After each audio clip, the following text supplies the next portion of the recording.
The following episode contains strong language, violence, sexual humor, and use of alcohol and drugs. Previously on Masks and Mayhem. That's not good. That's not good. All right, look, I hate to worry everyone, but I do not have eyes in the laser hut right now. I have eyes everywhere. If I would have to be making guess, it is something going on in the underground. There you will meet a child named Mosey. He is the one you seek. A child? I understand how outrageous this sounds, but Atlas can assure you that there is no man, woman, nor child that understands the underground, as well as young Mosey. Yeah, Mosey Buzzov. Pleasure to meet ya. I'm the machinist's daughter, and I'm assuming that you're here for Brock. And as you pull her out, you actually see a lot of shrapnel has entered her body. Oh, god damn it. Like father, like daughter.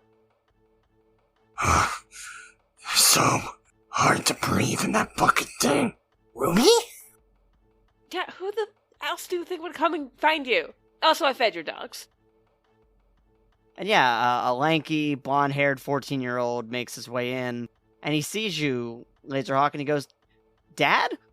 And in a way that none of you have ever seen, Brock smiles. Hey, buddy. Well, my wife's moving the last of her shit tomorrow. Can you guys help me with that, since I'm here? Sure. And suddenly forms into Yarkhaven the king. Yardak, good work with the French ambassador. Good, so you've gotten word back from what happened in France? So things are going well there? Yes, it appears the French will be allowing us to build an embassy.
Alright, let's jump into doing some character warm-ups. Brandon, let's roll 2d10. 39. I'm gonna give this one to Yardak. Yes. What would your traveling companion say is your most annoying habit? Ooh. Okay, when you say traveling companion, do you mean like Ruby and Lazerhawk, or like Atlanteans or slash fish? I'm going to say that we're talking about Ruby and Lazerhawk, and I guess technically the Crafter and Pam, people that you frequently collaborate with. Okay, you said what do they think would be like my worst trait is? Yeah, what is your most annoying habit? Being serious in times when I'm not supposed to be serious, and then being like glib about things that I shouldn't be being glib about because I'm not like in it. Oh, fucking absolutely, that is accurate. You're like a petty girl at the club when it's supposed to be like a serious moment, and then like the most serious person at the fun times. So, as a quick side note, in a joke campaign that I ran, I once had a player who, one of his big character traits was that for some reason he was super suspicious of the plant that was in the office. That is Yardak, but serious. Well, I mean, every time it's like, it's all connected. I'm absolutely Charlie from It's Always Sunny in front of the fucking the web map, like, that is absolutely me. The only difference is my player was right. You'll be surprised. I'm gonna be right. And then I'm gonna say I fucking told you. Broken clock is right twice a day, right? Damn right. Let's do another one. 84. Lazerhawk. What does your character want to be remembered by? You know, that's something I actually haven't really thought about. I guess if I can just be remembered in a way where the positives outweigh the negatives, I'll take that as a win. All right. Let's roll another one. Last but not least, 26. All right, I feel like this is a little unfair, but Ruby, what are 3 non-adventuring jobs that your character might find interesting? Well, fuck off. That's such a gimme. Okay. Filmmaking, of course. I also, since I'm very into story in general, I think I would be like a good author. I'm trying to think of something that's not super obvious. Like, I think I've discovered doing my superhero work that I'm pretty good. Like, I might be like a good therapist. I feel like I reach out to the villains we're speaking to a lot. I try to, see it from all sides, try to reach out to people before, just beating them to a bloody pulp.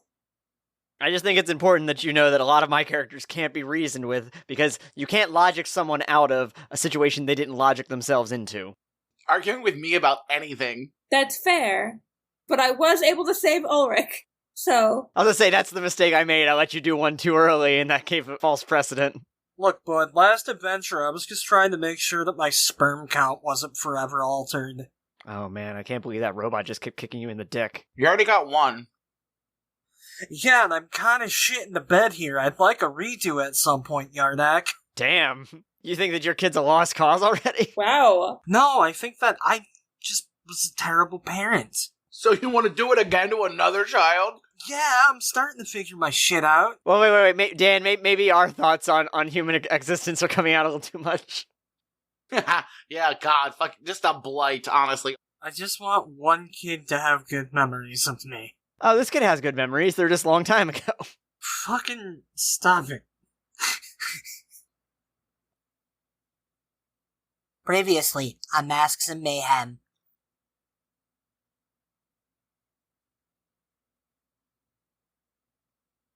Ruby, tell me a little bit about how you've been doing lately. What's the name of my therapist again? Dr. Bellum. I think I've been doing well. I think I told you that I had a quick trip to Highwind City. It was interesting to get different perspective on the world. I see. And it was a successful trip? Yeah, a friend was having some trouble out there, and I went to help him out and able to get him out of the trouble. All good. Okay. And I believe you also mentioned, is this the same friend who has some family moving to Riverside? Yeah, I think it'll be really good for him. He's got a kid, and I think it'll be good for both of them to be closer to each other. I'd like us to venture into a topic that we've touched on a little bit, but you've always seemed a little avoidant. I try not to push you too much, but I'd like to talk a little more in depth. Your friend, or you said not friend anymore, I believe Sloan was his name? So, Sloan is someone who I think it would be more accurate to say I thought he was a friend than he actually was. He ended up betraying my group of friends in a way that got someone seriously injured. Before I tell you this, Sloan is in jail. I see. For this. One friend was about to uncover what Sloan had done, and he shot them in front of me. Oh, goodness. That would, I say, would be effectively, I suppose, when our friendship ended seems not dramatic enough of a word. Honestly, imploded. He also was, like I said, Austin had amnesia, and we all thought he was dead, and he knew about Austin not being dead before any of us, and he kept that to himself. I see. I can understand a little bit why you've been hesitant to talk about such an ordeal, though I'm glad you were ready to reveal that. I feel as though that is definitely a subject, when you're comfortable and ready, that we may want to talk about a bit more, because I would definitely say that based on the timeline of events that I've taken together, I feel as though this is not too long before we may have started meeting.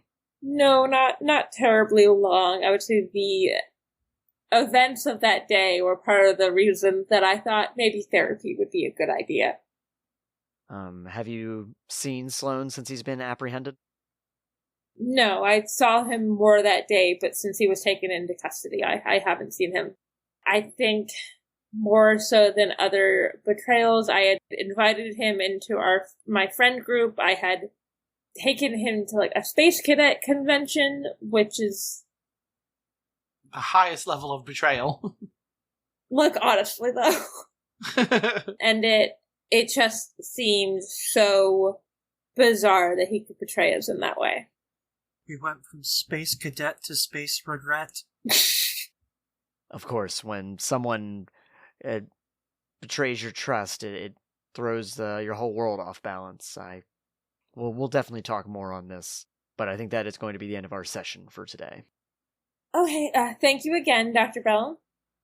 Of course. I will be in touch to set up the next session, unless if you want it to just be another 2 weeks from now, just shoot me an email. Okay. And it is a cool October day in Riverside. So jealous of Riverside. What is everybody up to? How much time has it been since the Highwind episode, like in-game? Been about 2 months. Oktoberfest. Get the gang together for some brewskis. Doesn't this group do that enough? Yeah, we need to do it more. Hey, less judgy, more drinky. Look, Oktoberfest would be fun.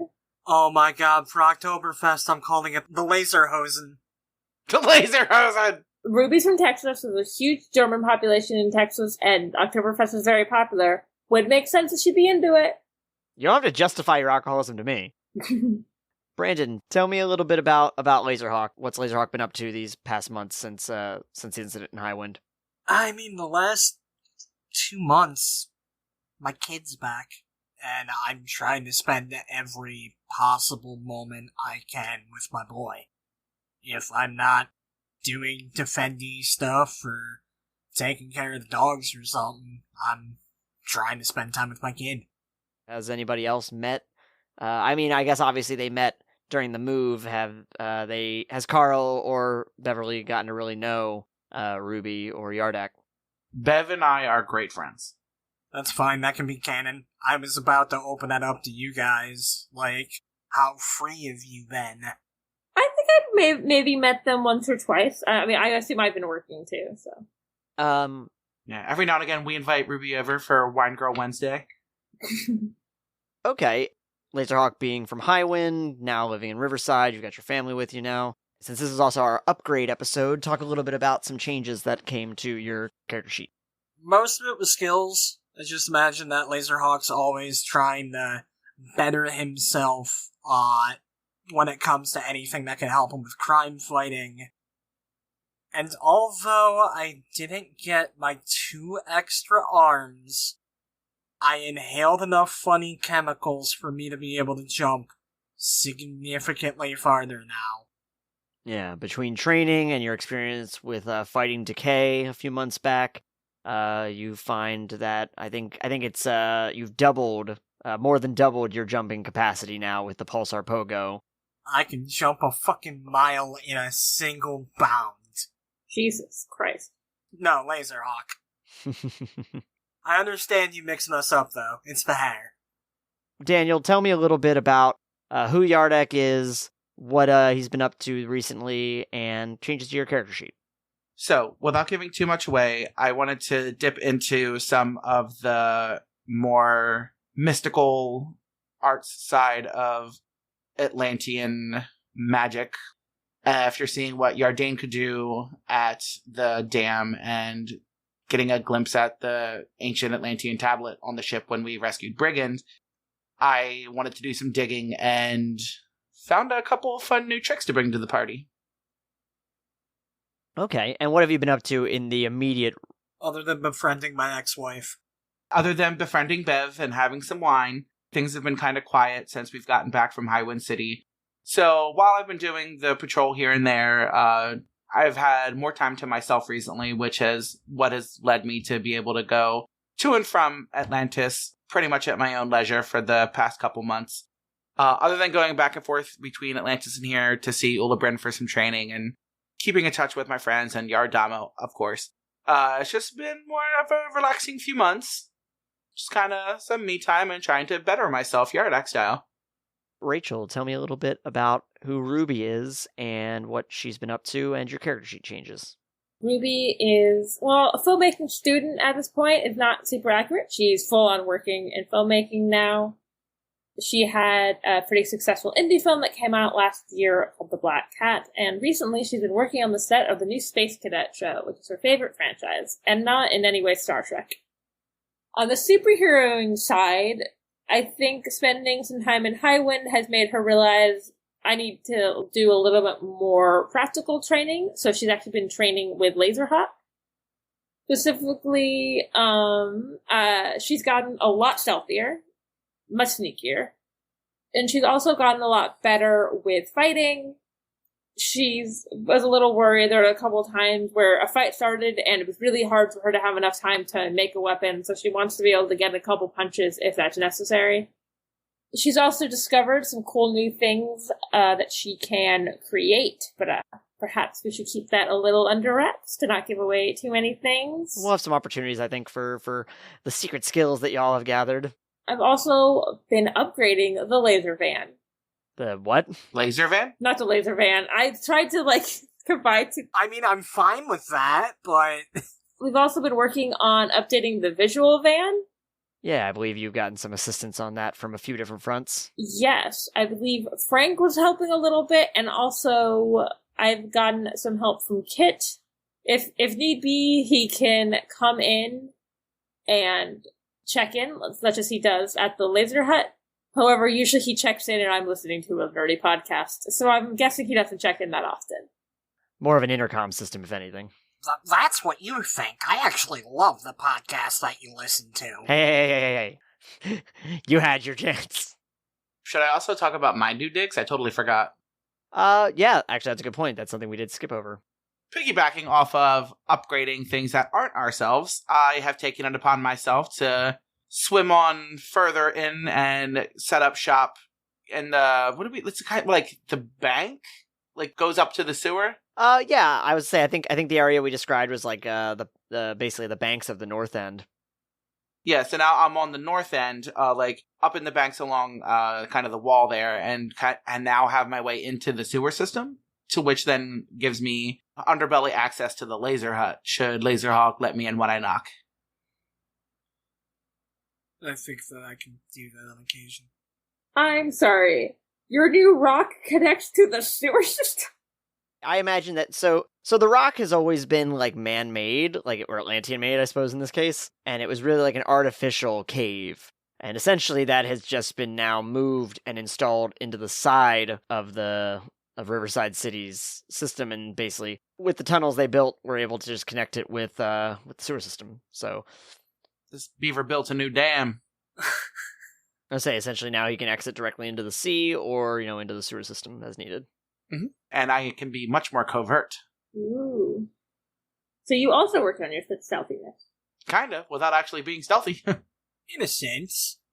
Worked on your options for getting about the city, really, and making yourself a little closer to the action where everyone else is usually at. Let's dive in. I want to do a couple little vignettes of what people have been up to. Gonna dive in. Yeah. I think there was a situation that Brock and Ruby had to deal with in the intervening months. Maybe we're doing a little digging about the resurgence of the Blue Cross gang.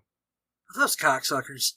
Yeah, so you're both, I'd say, near a bar, not Jack's Pub, but a bar that Blue Cross members are known to frequent, kind of in their quote-unquote territory.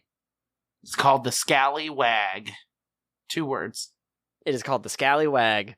Yes. And it's just a dog that's very wet. That's the symbol. That's the sign on the door. Mm-hmm. I'm gonna imagine that if we're in a bar, that I've also made Lazerhawk and I, like, hoodies or, like, bandanas to, like, blend in. If we're doing some covert thing. If you're heading into the bar, are you in your superhero outfits then, or are you kind of incognito? I mean, isn't my superhero outfit already pretty incognito? A little bit, yeah. I would say, no, I'm probably, like, in the dress I usually wear, but I don't have the mask on, because I don't want it to be obvious. So you walk into this bar, a lot of rough and tumble folks around here. A lot of barbed wire tattoos. Specifically Pamela Anderson. Yeah, a lot of regretful tattoos. Keep your wits about you, kid. We might hear Limp Bizkit in here. A lot of blue bandanas going around. Haha, I figured out a new way to show off the new crate thing. Yeah, that's what I also thought this would be an opportunity for. I was trying to blend in, and I grabbed, like, a beer, like, stein, and then noticed that it's actually empty. Darn it. And I end up thinking really hard about beer, and somehow I make beer? Ooh. And a snarly-looking bartender walks up to you and goes, "All right, you all look new here." Howdy ho, name Marino. Let me get a double jack. All right, and for you? Oh, never mind, it looks like you got something. Sorry, I didn't remember serving you earlier. Yeah, it's a busy night, bud. Nah, someone else grabbed the round that I was in. Don't worry about it. Roll deception. Jesus Christ, Ruby, I had that. I fucking had that. This is coming up next lesson. Look, I'll be fine. I rolled a 13, and I have a 10 in deception. So, 23 overall. And I did do that math in my head, which I need to be proud of me. Bartender kind of goes, "Okay, yeah." Goes to get Lazerhawk's drink. Did you just make that beer by yourself? I think so. I can't tell if it's actually beer. I don't know. And I take a drink, and I go, it's beer. I need you to think really hard about a fat fucking joint. My back is killing me today. I have a question. I know exactly what question's coming, but continue. Is weed legal in Riverside? Absolutely. Riverside is a wonderful place that everyone would like to live, minus the occasional superpowered terrorist attack. You know, you'll take that for weed. So please, make me a doink. I hold out, and I make some version of weed. I don't know. A joint? Should I make a joint? I'm too square for this. Yeah, you're gonna end up, because you don't know enough about weed, you end up making really shitty weed. You know what's actually funny? I try to make weed, but I was like, I don't actually know that much about weed, and I think I think I made something super medical, but it should help your back. Super medical's really fucking good. I'll take that. Thank you. Oh man, a medicinal marijuana company's gonna capture Ruby. Anyways, Ruby can now make very small or, like, very not complex organic things. So the bartender walks away, and you see these Blue Cross guys. They're a little sloshed. It's fine, I'm looking to catch up with them. So yeah, what are you doing? I guess keeping an eye on those fuckers to see if I could get a good reason to beat them up. Yeah, you see 3 of them. There's like, pay their tab, throw down a couple bucks for a tip, and they make their way out the side door towards the alleyway where most folks go to smoke. 3 that just went out, and there's like 2 guys just chilling in the corner there now. Can I roll a perception to see if I can catch anything from the 2 guys chilling in the corner? What are you trying to capture from them? I mean, just trying to listen into their conversation. Like, these are 2 Blue Cross guys, right? Right, exactly. Yeah, I'm trying to listen in to see if they're talking about committing any felonious action. Okay. Felonious. Felonious, that's my $7 word of the day. Ooh la la. And what about Ruby? Are you doing anything? I think I'm also just trying to see what everyone's up to. Because I imagine this is sort of a teaching moment right now between Brock and Ruby. Yeah, I was about to say, slight retcon to that. While I'm trying to listen into those guys, I'm gonna lean over to Ruby. See if you can't lean up against the door to the alleyway over there and see if you can hear what those other 3 chuckle fucks are talking about. Okay. Good opportunity for you to test that stealthy shit that I've been teaching you. Remember, you have to be the shadows. This bar is fairly, like, dark. A lot of low lighting, except for at the bar itself, and a few of the tables. Even some of the tables have, like, fizzled out lights. It's not a very nice location. Ruby goes to the door, and I think can I roll a perception check to see if I can hear the people in the alley? Yeah, roll stealth and perception. And should I roll perception after that? Yeah. I did not. Oh, but I just put a bunch of in stealth, so this should be okay. Please. Unnatural 20. Oh, thank God. Okay, so unnatural 20 for stealth, and for perception? 16. 16 in your perception. All right, and Lazerhawk, roll perception. Yep. 22. Ruby, no one seems to take notice to you. They're just smoking a little bit. One of them says, we got to just start pressing in a little harder in on, the other gangs. Let them know that, we might have taken a few licks, but we're not out. We got some new guys helping out. I think it's going to be good for us. And the other two just kind of nod along. Meanwhile, Lazerhawk, the two that you're listening to are kind of going back and forth, just talking shit. Like, they're talking about women that they know, and they're talking about, they got some rent to pay, and there's a little bit about like some gun dealing at one point. And then one of them says, what about those those new guys? Are they gonna be able to get us the supplies we asked for? I'm done with this slam pack shit. Listening intensifies. Can we say that for flavor text reasons, this is the moment where I finally get my whiskey and I immediately pound it when I hear gun deal? The bartender sees you do that, and he kind of just gives you a bit of a look like, okay, whatever. Hell of a day at work. Yeah, I'll bring you another. Appreciate you, boss. You're getting tipped well tonight. Don't tell anybody you got tipping money. I don't think you'll be allowed to get out of here. Don't worry, bud. I can take care of myself. The other guy who's talking in the corner is like, yeah, I heard some things are going to conveniently fall off a truck that was heading out of town. Oh, that's funny, because you're about to conveniently fall on the floor. He mumbles to himself. Let's say this is about a month ago from October, and I think at this same night, the reason that Yardak is not there, you are joining for his first ever appearance on land, the King Yarkaven. Oh, bitch! I'm fucking missing this so I can listen to some dickheads talk about how they can't pay rent? God damn it! The king and his subjects. I'm just saying, I'm single. If she's got a daughter, I can become royalty. All I have to do is make a good first impression. Never mind, it's best that I'm not there. Yeah. The king does not have a daughter. The king has a son, Yarkaven. Ah, shit, he's already gayed up. No, he's never confirmed his sexuality one way or the other. Yeah, we have never established Yarkaven's sexuality.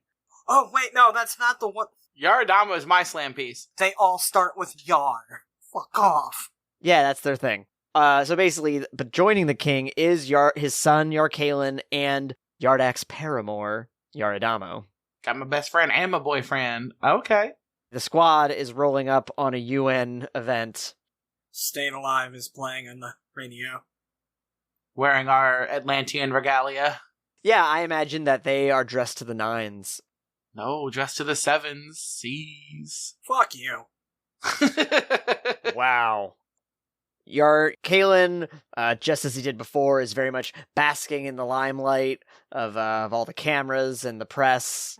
Yaradamo is very much like steely gazed, looking at the crowd for any threats. However, as Yaradamo notices that all of the eyes are really on the king and on the prince, he holds your hand, Yardak. Aw, how cute. So yeah, you are with the king and the prince and your lover / their bodyguard, and you're holding hands. Oh man, this sounds like a Lifetime movie waiting to happen. Tell me a bit about what's going on. All four of us are at a UN event, and we are there. We are going to be meeting Raina Morris. We are attempting to convince Yarkaven to extend not just myself, but himself and the rest of the Atlantean court to the UN for more open communications between the UN and Atlantis, and see if, while we do have a positive but still strained relationship, if we can't make some bridges instead of burning them. Raina comes up to you and she goes, Yardak, it is so wonderful to see you. It's been too long, Raina. How are you? I'm doing well. Have you thought at all about our discussions regarding perhaps an embassy or tourism to Atlantis? I think it would depend on how the trip goes, and then figuring out a way to have anybody get there. I mean, because, 10,000 leagues under the sea. It's going to be a little difficult, but if the king likes what he hears today, I feel like he would be much more apt to make that happen. I love how Yardak's at an official meeting and Brock's getting drunk at a bar listening to some gangbangers talking about getting some sloppy toppy. I'd much rather be at the bar. I'd much rather be where you are. The bar is very much my speed. These guys are extremely chauvinistic. I'm uncomfortable. Oh, see, I just get drunk and louder than them. I understand entirely. I have been in discussions with the team behind the, you may remember this, the Kraken submersible unit, and they have made extreme strides in the last few years. They believe that were they rightfully given and kept secret the location of Atlantis, they would consider starting off with something simple, like a pass-by, viewing it from a distance. King's right there. The fuck you talking to me for? Yeah, but I mean, like, I'm the ambassador, and he still isn't, like... She knows him. He doesn't know these people. In a perfect world, yes, that would be lovely, but while it is more to the extreme end, I do understand the king's recalcitrance to bringing anybody even remotely close to Atlantis. I do hope that we can reach some sort of compromise while we're here on land, because I really do want all of these relations to go well and to really get a foothold in the UN and open up all different lanes of travel, communication, sharing of resources, etc., etc. I can understand, given... But, you know, in a perfect world, once again, we'll see. I understand your hesitance, but I also... Frankly, Yardak, I wonder what the king hopes to get out of being a member of a United Nations, if it is still a secret society. I think it's more he wants to assuage his fears of people on land, and also while also simultaneously giving and keeping a voice for himself and our people.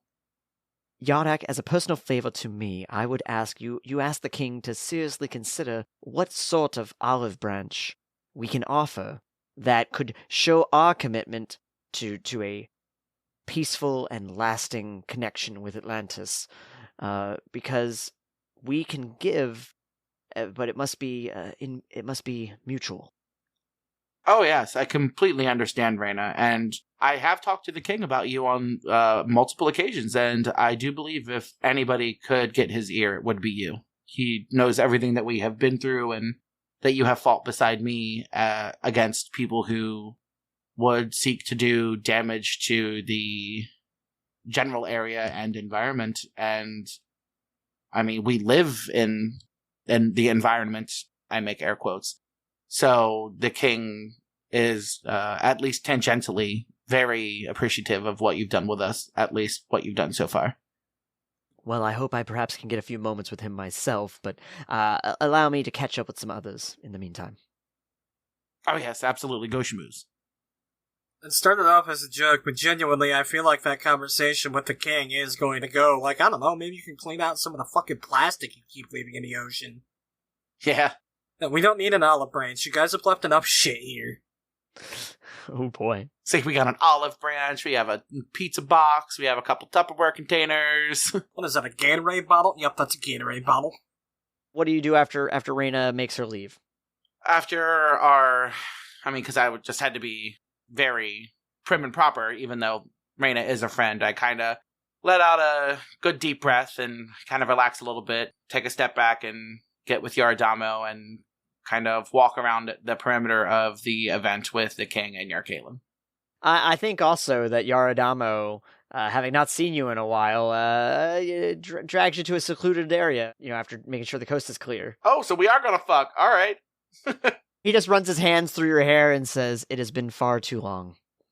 I learned a new position. It's called the fishbowl. God damn it. The fishbowl. I'm trying to have a tender moment between these two characters. I'm Ace. What do you want from me? That's why I wasn't making it a sexual moment. I'm Arrow too, fucker. God, pick a struggle. Anyways, back at the tender moment. Yeah, you know what? I say the tender moment is past, I believe. All right, well, I'll give him a slap on the ass and send him back out there. Anyway, we're going to go back to the bar. So you just heard this little exchange. Both of you separately heard your own exchanges. One about trying to gain back territory or whatnot, and the other about, some things that are going to fall off of a truck, So now we're back at the Scallywag, and what are y'all doing in response to the respective things you've observed? I kind of make my way back to Lazerhawk to tell him what I've heard, even though Rachel knows Lazerhawk basically heard what I heard, but more. So. Oh, well. I mean, you heard that they're trying to get new allies. I didn't hear that. I heard that they don't think the other games are taking them seriously enough. Maybe it's because they look like Pokemon villains. It is most likely because they look like Pokemon villains. I make my way back to Lazerhawk, and I tell him that I heard they don't think the other gangs are taking them seriously enough, but I think they're having new blood come in, but I don't know who that is. I definitely heard these guys talking about gun running and some shit falling off the back of a truck. Gross. So I feel like it might behoove us to keep an eye on these particular dickheads. Probably. Well, I guess that means it's roof time. We have no idea when things are falling off trucks, right? You don't, no. Okay. Sure, let's go hang out on a roof like a couple of assholes. God, I hate how accurate that statement is. Bartender, let me get that extra double and I'll cash out. All right. And he writes up a little thing. He's like, here you go. I finish off the beer and give him back the stein, because I didn't make that. All right. I don't think I had a tab for you. You checking out too? I've got her. All right. How much did you have? She had just the one. I have to pay for the beer I made? Rude. Because you made it at a bar. Motherfucker, I'm paying for it. What the hell are you talking about? And he writes up a little receipt, and you leave a tip, I imagine. Yep, whatever the number is, I leave an extra 20. He looks at the 20, and he looks up at you, and he says, seriously, man, don't let anybody know you got more than $20 cash on you.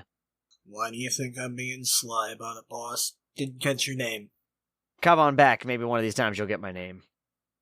Ah, gotcha. Have a good night, mystery man who the DM didn't want to name. For all you know, his name is Scally.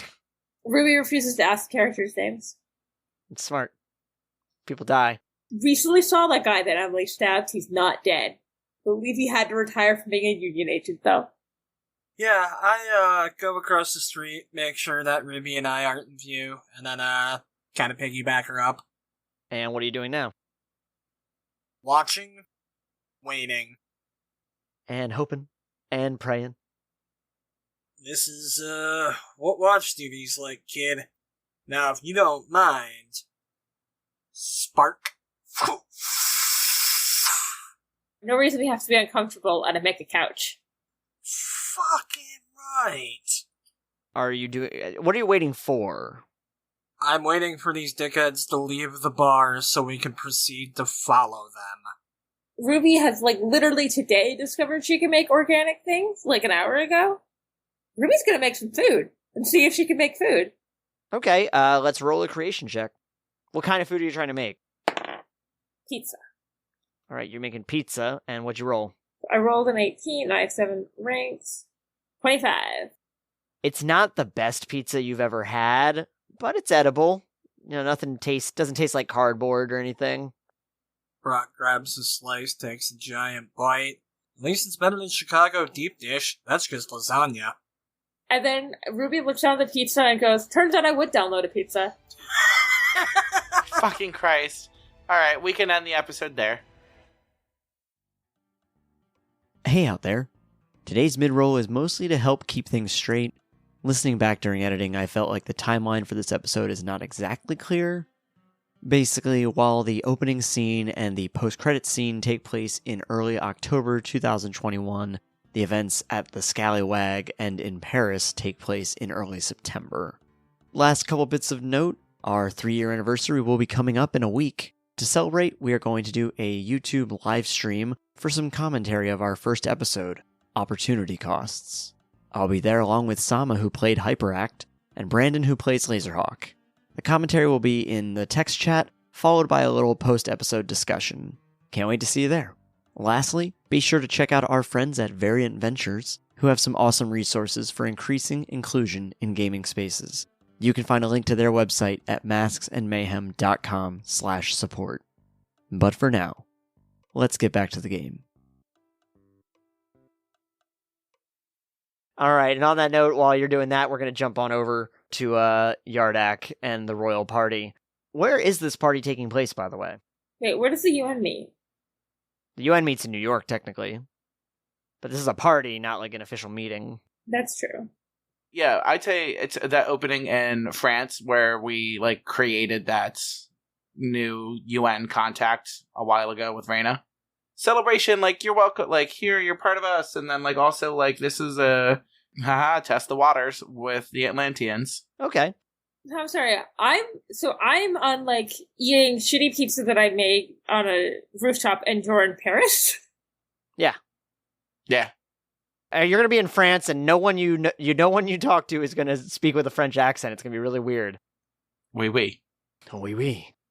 Okay, so it's Beauty and the Beast. And yeah, you know what? A waiter interrupts you in Yardamo, not realizing when he walked in on, and go, "Que ferait croissant?" Also, wait a second. All right, it's definitely not the same day, because if it's late at night for Riverside, it's like fucking 4 a.m. This party's been going, bud. It's a good party. Okay, apparently this party's been going. Yeah, you know that's why this waiter doesn't give a fuck. He's like, I want to go home. Please have this end soon. Would you like a croissant? Would you like not to fuck in my bushes so I may go home? Yardamo realizes, I should probably get back to the king. Oh, yes. I mean, as much as I'd love to keep doing that, we do have our own duties to attend to while we're here. Dan just got done being the Eiffel Plower. Take that in your blowhole, Yardamo. All right, Yardamo leaves. He goes back to fucking Atlantis. He's done. And you see the king is speaking, with some folks in business suits. No one you recognize, though. I'll mosey on up, see what's going on, see if he needs any help. I mean, he's not really fond of landlubbers, so... He's not a pirate.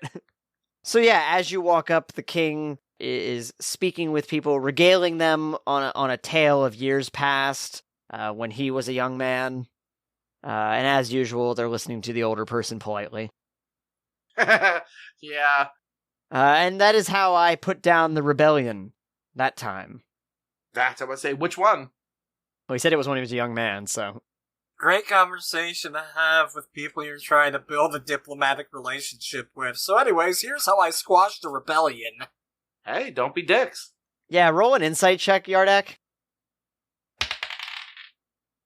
10-21. All right, you can tell, based on that last story, that some of the folks did get a little bit squeamish. You can kind of also tell that no one, prompted him for this story.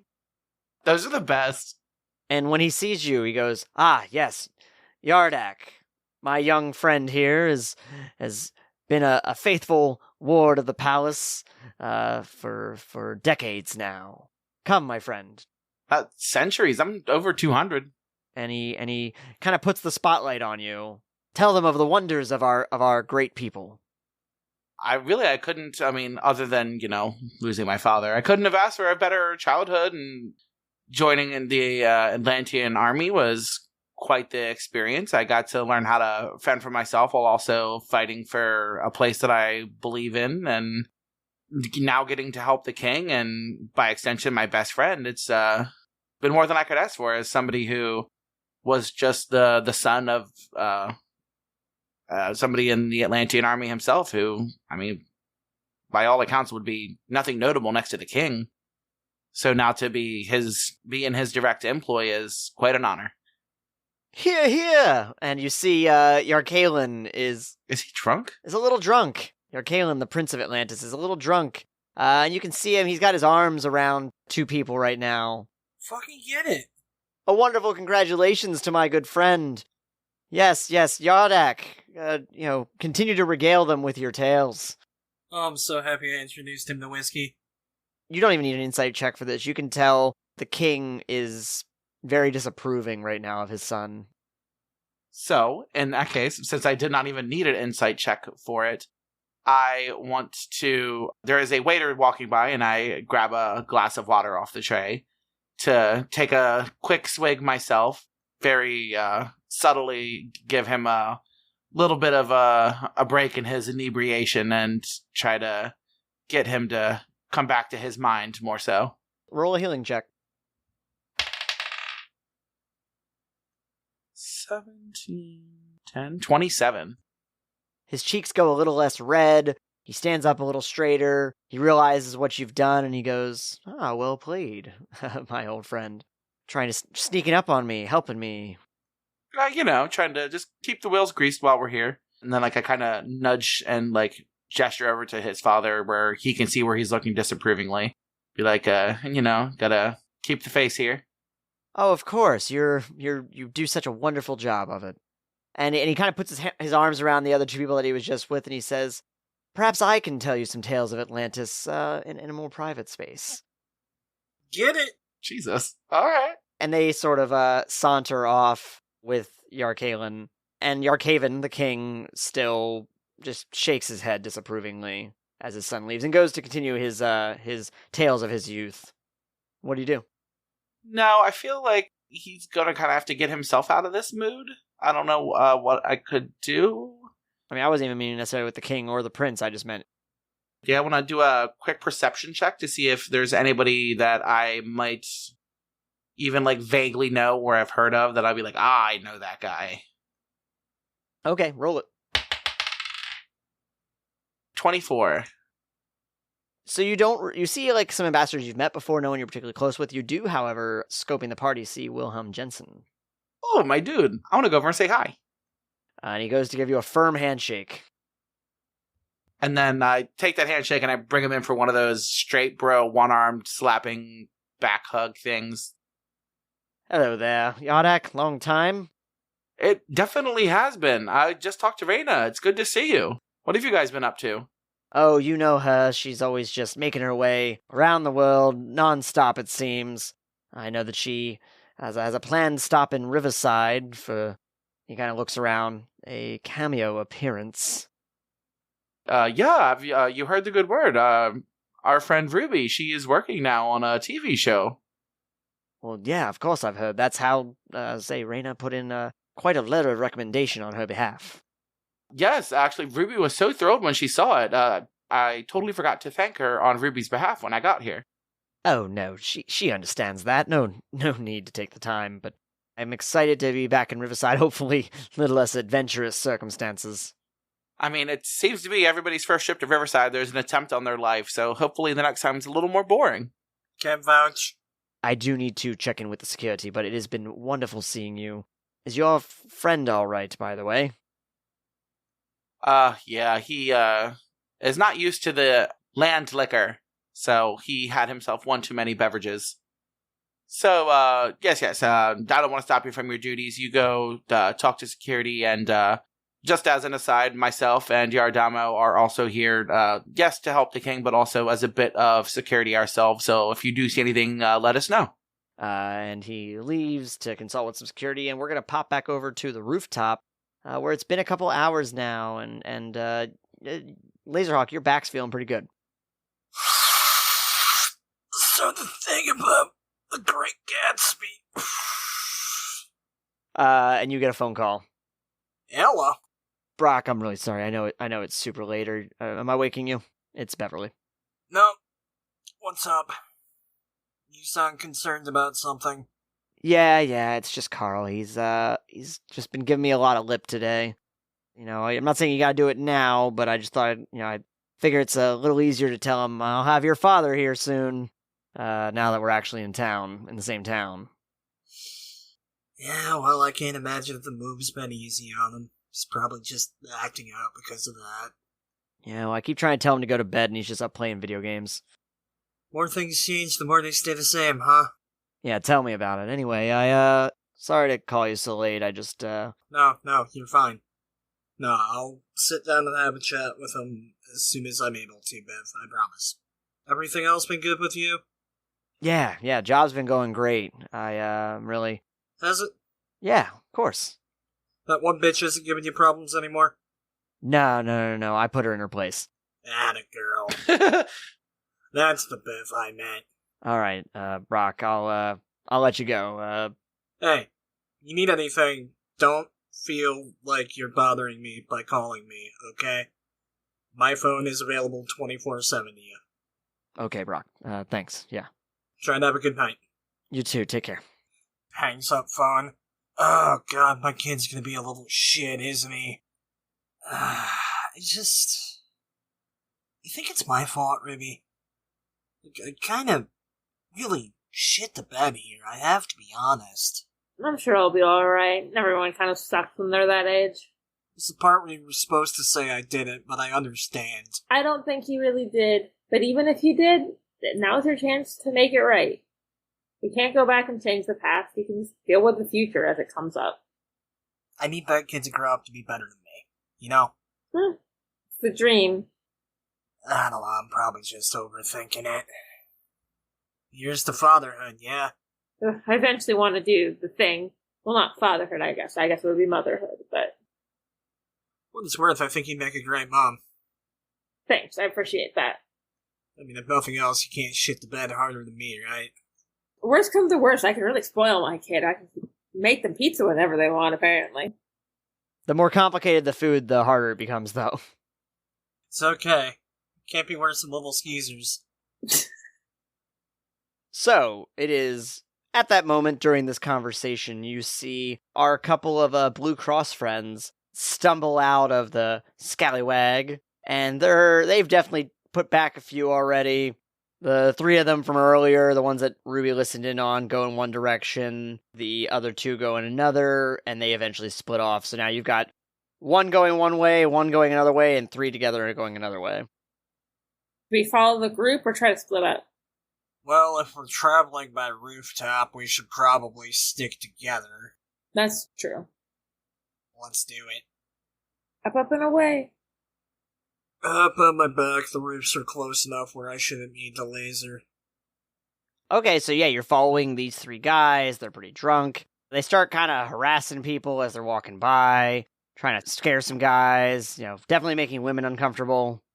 One of the times I see them making women uncomfortable, I, make a sound. It sounds like a trash can or something like that, falling over. I'm hoping to distract them and let the woman get away. When they hear the trash can fall over, they all kind of, slowly turn around, and the woman also kind of looks over towards where the sound was and realizes she has an out and just takes off. Alright, now do that again, but make him go in an alley. I've got a series of very basic questions I need to ask.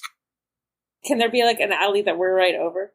Yeah, essentially this is a set of different row houses, and there's some alleys. Some of them have, you can see, that's where the trash cans are and stuff to get back.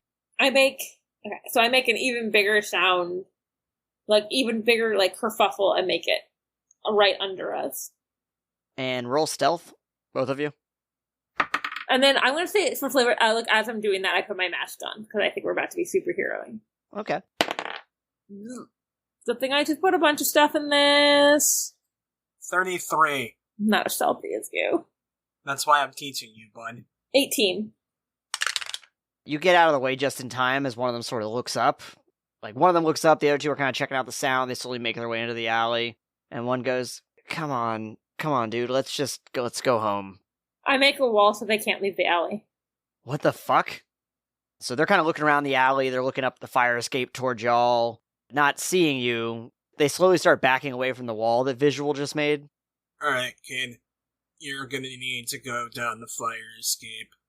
I need to make an entrance. Sounds good. So, I would like to drop off the roof, completely fucking clobber a guy on the way down, and then roll an intimidate check to say some intimidating shit. Okay, so you're gonna want to roll acrobatics. Alright. To, land in a way that doesn't break your own shins.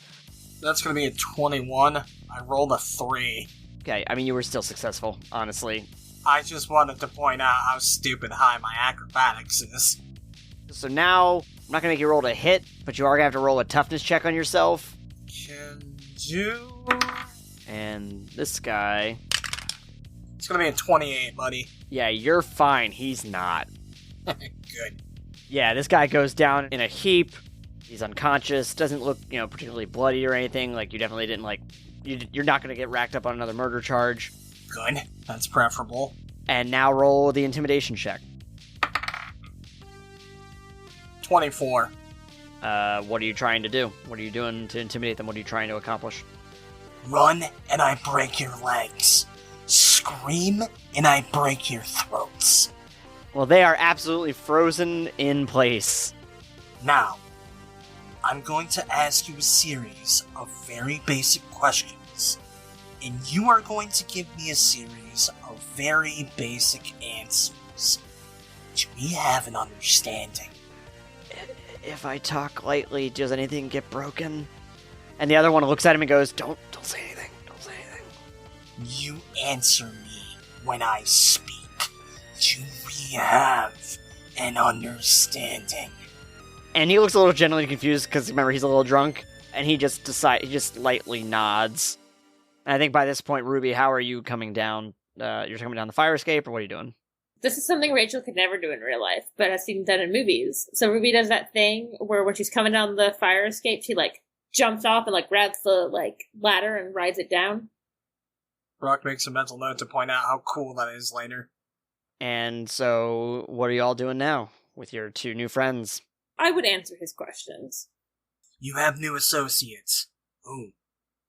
And the one is just definitely trying to give the don't say anything, don't say anything. And the other's I don't know their names. I just they're trying to give us some assistance, Can I roll a second intimidate check?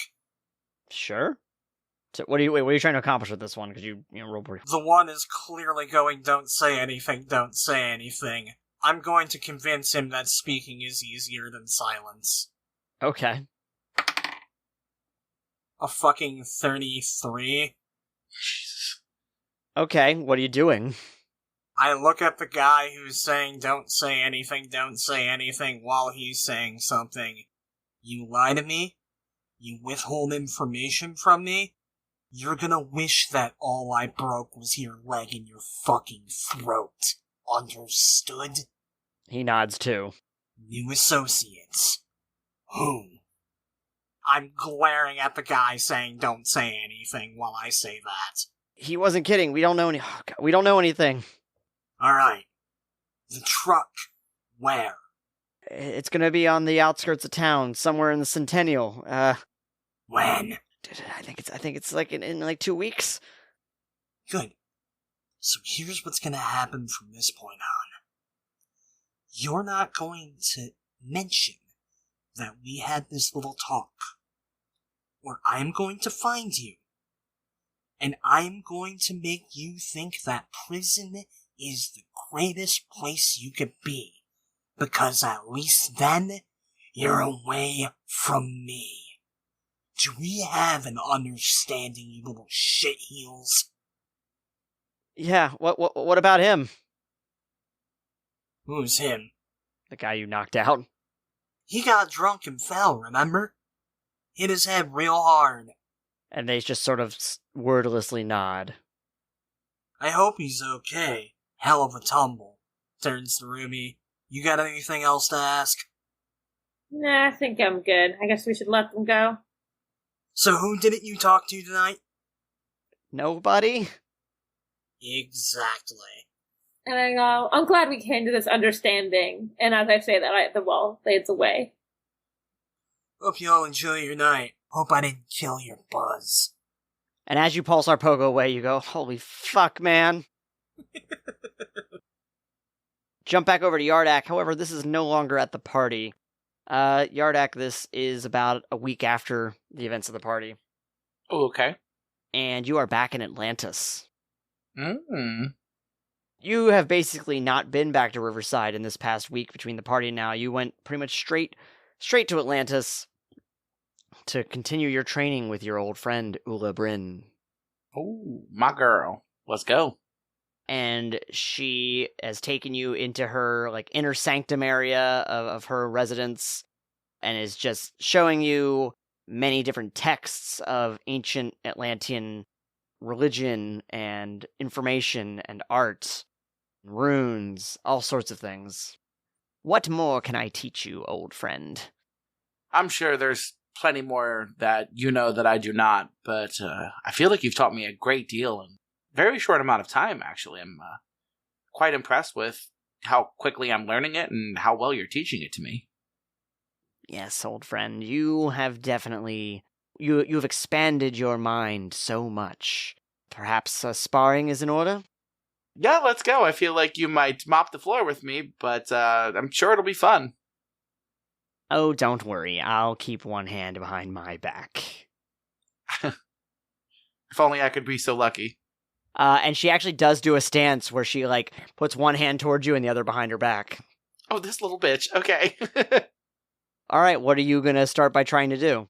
Okay, so the very first thing I want to do is my favorite new thing that I have. This is one of the runes. I use my spear to carve this rune into the ground, and then tap my spear into the middle of it to activate it. And then up pops a little shardling. He's my little friend. Who shall do my bidding. And what are you trying to get this shardling to do?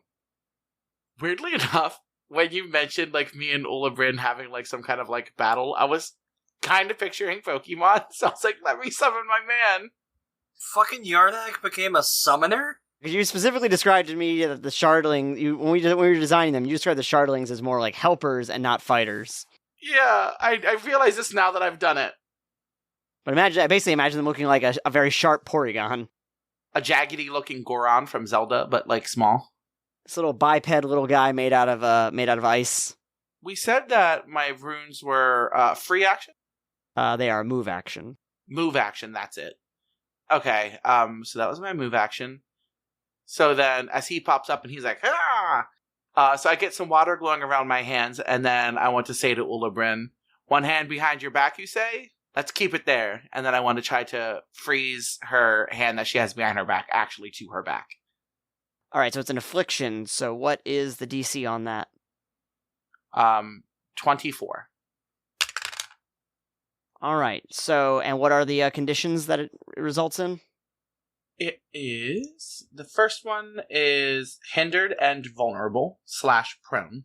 Because normally this is, like, to the feet, but I'm not trying to get her feet. I was just trying to be a smartass and get her hands. Yeah, alright, so you're successful. She now has one hand firmly iced, encased behind her back. I want to say to my little dude, what should we call him? George. He'll be George. I want to say to George, run over there behind her and give her a kick in the leg. Because, I mean, it's not going to, like, do a knot, but it's like, I'm just fucking with Ulabrin. He runs on over and gives her a little kick, and he doesn't really have a mouth, but you can see him kind of, like, almost looks like he's chuckling, like, Ulabrin responds to this by jumping up, landing on her back on George. Oh no, Georgie! To crush him, break the ice that was encasing her, and then she immediately spins that arm around, turns that ice back into water, and basically just brings it around like a wrecking ball at you. Fucking hell, Ulabrin. What is your dodge plus 10? 20. I was really hoping that she was gonna punt George, but that's kind of cooler. No, she just crushed him out of existence and then used his body to form a weapon. Yeah, they're like, the shardlings aren't made for battle. They're more like, I can use them to, like, go places because I can see through their eyes and hear what they're hearing. Like, have them turn into water, or, like, go under doors and basically be little spies. Run up to the liquor store. I mean, that too. George is unfortunately gone for now, and so she hit, and you're going to need to roll a toughness check. Oh, man. Ooh, 20. Alright, so you're going to take a -1. And Ulabrin then says, is this sufficient for today? Good use of the rune. But this is another rune that I want to carve into the ground. And this is an ice prison. So while Ulabrin is taunting me, I want to have my spear hanging down to my side, just like kind of nonchalantly, so not to draw attention to myself, and surreptitiously draw my ice prison trap on the ground in front of me. And then as soon as she's done saying it, I want to blast her right in the chest with a blast of water, and then kind of do the whole, like a come and get it kind of gesture. Alright, roll your attack then. 8, 14, 8 is 22. Alright, you hit. What's the DC on that? 24. So actually, when you blast her, it sends her, like, to her knees, like she was already kind of thrown off originally by the being encased in ice. And then she immediately, like, jumps to her feet and starts running towards you and steps on the trap. Hell yeah. What is the DC then for the affliction? It'd be whatever, 10 plus the affliction rank. 18 to avoid it, and then 16 to break it once you're in it. Oh no. Yeah, she is super caught in it. So basically, she steps on this rune, and it glows like an eerie blue, and suddenly ice pops up from it and forms a cage, essentially, like a domed cage around her, trapping her in it. Well played, my young friend. So then I want to use my spear and double tap the rune to make it go away, and then offer her a hand to get her out of it. And then say, okay, I think we both had our fun today. Yes. You picked up on these abilities pretty quickly. For the audience, there is still one more you have yet to see. Another week has now passed, and it is the night of the truck incident, and 2 weeks before Ruby's meeting with Dr. Bellum. Can we say that I had that chat with my son? Do you want to play that one out? I mean, if you're up for it. All right, Brock, it's earlier in the day, and you are at Beverly and Carl's place, and you just had a nice chat with Beverly, and she wants you to give Carl a stern lecture. Yeah, come in. Yeah, kid. Mind if I sit down and bullshit with you for a minute? Yeah, Dad, sure. Carl's wearing like a pretty baggy hoodie right now. Huh, where'd you get that, kid? Guy at school gave it to me. Huh, yeah? Yeah. Making friends here? Yeah. Alright, well, suppose there's no point in beating around the bush here. Heard that you've been, giving your ma some sus. What does she care? It's not like she's even really around. Got this fancy new job. 'Cause she's working all the time to make sure that you've got a roof over your head, kid. Yeah, I guess. Look, bud, I know that this move hasn't been easy on you, but not really been easy on her either, you know? Like, you're not the only one who had their entire life uprooted, essentially. Yeah, I guess. I get it, it's a shitty, frustrating situation, but just try to take it easy on her. She loves you more than you could ever possibly know, and I can promise you that all of this is because she wants the best for you, kid, you know? I know, Dad. I know, getting lectures from your old man sucks, but it's gotta happen. Sure. Anything been on your mind, kid? No. Also, roll a perception and an insight check. Perception's a 25. It's gonna be a 28. I rolled a nat 20 on that. I know my child, even if I'm not there. Yeah, I guess it's two-part. One, his body language is just very evasive. He's kind of turning away from you. He's kind of like sinking a little bit into the hoodie. And also, when you look around the room, you just like notice something's not quite right. I think the two most notable things you can see is how the chair that he's on is a little bent. Like something really heavy hit it. And then you also just notice like there's definitely a few video games that he didn't seem to have the last time you saw him. Yeah, what the fuck happened to that chair? What? Nothing. Don't worry about it. Can I roll a persuasion check to persuade my kid to talk to me? Ooh, trying to get a teenager to talk to you, that's going to be a high DC, but you can go for it. Yeah, I'm well aware. Yo, if there's ever a fucking time to roll a nat 20, I love you, Big Green. That damn big green dice. God, I'm starting to worry where this is going. You're worried, it's my kid. 23 altogether, bud. Okay, what are you asking? What are you doing? Look, bud, we can do this evasive teenager song and dance thing all day. I get it. You don't want to talk to me, but the more open and honest we are, the quicker I'm out of your room and you're back to playing video games. You feel me, kiddo? Yeah. I scare the other kids. What do you mean? What are you like a goth now or something? What are you, a goth now? I say with a grin, so he knows I'm joking a little bit. They tried to mess with me, and then, some stuff happened, and now they don't mess with me anymore. And they, few of them I've started convincing to, like, give me their shit. I mean, stuff. It's alright. I literally walked in the room and said I wanted to bullshit with you. Just don't let your mom know that you speak like that with me, okay? Okay. I'm gonna circle back to that last thing in a minute, but what do you mean by you did some stuff? It's okay, son, you can talk to me. Two of them tried to, like, one of them tried to hold me down, the other one tried to, like, hit me, and it was like autopilot. I grabbed the one wrist, and I broke it, and I headbutted the other one who was holding me from behind, and I just did it, like, so, it was just, like, such a blur, and, you know, there was just, I don't know, like, it was almost like it was a flash. Okay. They seemed disoriented and stuff, and then I ran away. Okay, well, they attacked you first. I'm not upset about that. But what do you mean by you're taking stuff from other kids? Like, you're not becoming a bully, are you, Carl? Just the kids who were messing with me. You know, like, now if I walk by, like, you know, I don't even really have to ask them for stuff. They just, like, give it to me.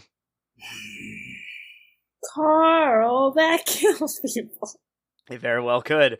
Jesus Christ. Also, holy shit. I can't say I'm a huge fan of that, but if you're not bullying them, if you're not intentionally intimidating them, I guess I can't tell you to not accept it. I don't know. God, I'm bad at this. I mean, I've been feeling kind of weird about it, but it's just, you know, I feel like they're listening to me now. And they're not, you know, messing with me. I mean, I can give back the hoodie and stuff if that's what you think I should do. I mean, if you took any of it against their will, then yes, I definitely think that you should give it back, but... when you said that you went into... How did you describe it? Like a weird little trance? Well, like, it was just like a flash, like a quick blur, and then all of a sudden it was over. Can't remember anything else like that? Does this happen any other time? No, not that I can remember. Just, like, that was the first time I'd ever really been attacked, and I just, like, it was almost like instinct. But I can give the stuff back, and he goes to unzip the hoodie, and for the first time you've really seen your son in a while, you notice that, like, definitely he has, like, a more defined muscle. It's you, kid. Chop off the old block. Kind of pokes at his chest a little bit. You're growing on me. I did... Yeah, I guess. Sure. Remember what I told you when you were 8? You get bigger than me, I'm throwing you in the dryer. The dryer? To shrink him. Exactly. Oh. He looks a little uncomfortable about the fact that you're pointing out his form. I'll quit teasing you about it, kid. Thanks for letting me talk to you, Dad. To be honest with you, I've got a lot to make up to you. I think the least I can do is listen to my son, you know? Dad, I guess, can I ask you one more question? Yeah. Like, was growing up weird for you? Like, did you really think you were really, really different from other kids? Inside Brock's mind right now. Oh god, oh fuck, oh please no, please no. Well, yeah. I think, I felt weird a little late in the process, if that makes sense, but yeah, I definitely felt weird growing up, but how do you mean? It's nothing. Thanks again for letting me talk to you. It's been a long time, I feel like, since we really got to spend so much time together. I'm really glad to be in Riverside, honestly. Yeah, well, there's no greater joy that I have known in this life than being your father, Carl, and honestly, that's all I want. I want to have a good relationship with you, you know? Didn't really have that with my old man. You're my son, and I love you dearly, with every atom within my being, and I hope you know that, son. I know, Dad. And he slyly checks his phone. I'm supposed to play Minecraft with Mosey in a few minutes, though. And that's perfectly fine. Tell him I said hey. Make sure he's staying out of trouble. Will do, Dad. Chapter 50. The Ghost of You. Masks and Mayhem uses the game Mutants and Masterminds 3rd edition by Green Ronin Publishing. We are not affiliated. The show is written, produced, and forced to attend a fancy party by myself, R.C. Weiler. You can follow the show for free forever on all major podcast platforms. If you like what we do, please tell a friend. It's the best way to help us reach more people. Our official art is by Jenn Evans, and our branding is by AJ Solomon. Our theme music is by Pope Brandon Brownson.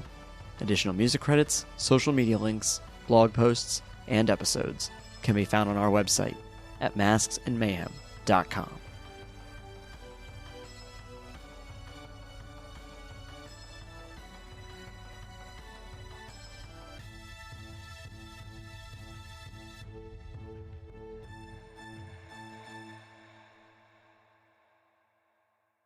Visual aid. It is a few days after Ruby meeting with Dr. Bellum.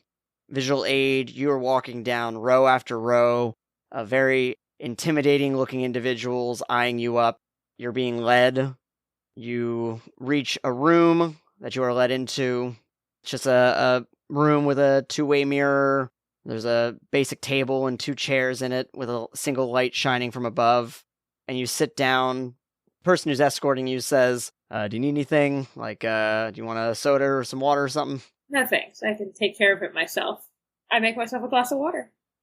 Moments after you make the water and you take a nice, cool, refreshing sip, the door opens again, and the person escorting you comes back in with another individual. This person is in an orange jumpsuit, shackled at the hands and feet, and they're slowly being unlocked. You haven't seen them in some time. Their face is terribly disheveled. Their hair is long and matted.